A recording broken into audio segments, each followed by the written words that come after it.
छत्तीसगढ़ में एक विवादित बयान ने देश भर के सिंधी समाज में तीव्र आक्रोश पैदा कर दिया है।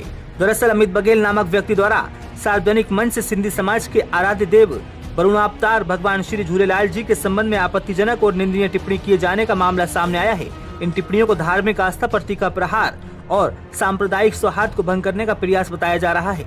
भारत सहित विदेशों में भी बसे सिंधी समाज के लोगों ने इस बयान की कड़ी निंदा की है।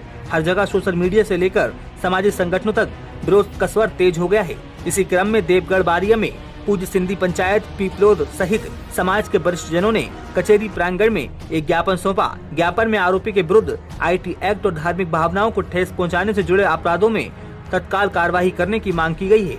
सिंधी समाज ने ये भी मांग की है कि भविष्य में ऐसी घटनाओं की पुनरावृत्ति रोकने के लिए प्रशासन सख्त दिशा निर्देश जारी करे और दोषियों पर कठोर दंड सुनिश्चित किया जाए ताकि सामाजिक सद्भाव एवं धार्मिक सम्मान सुरक्षित रह सके।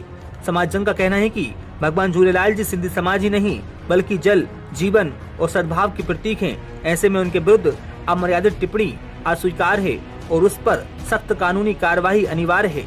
फिलहाल अब सभी की नजरें प्रशासनिक कार्यवाही पर टिकी हुई हैं।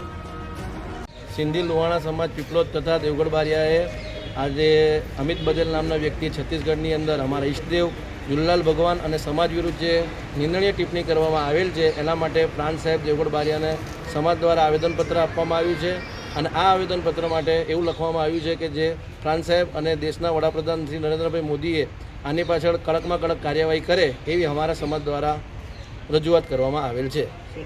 વિશાલભાઈ બાલવાણી દેવગઢ બારિયા। સિંધી સમાજ વિવાદાસ્પદ ટિપ્પણી કરી છે જેને અનુલક્ષીને અમે પીપલોદ લાડી લોહાણા સમાજ તથા બારિયા લાડી લોહાણા સમાજ સમૂહ એકત્ર થઈ અને પ્રાંત સાહેબને આવેદનપત્ર આપેલ છે કે તેમના વિશે કડકમાં કડક કાર્યવાહી કરવામાં આવે।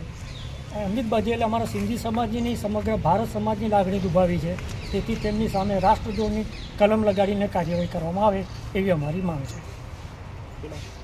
ચંદ્રકાંત જેઠાનંદ લાલવાણી।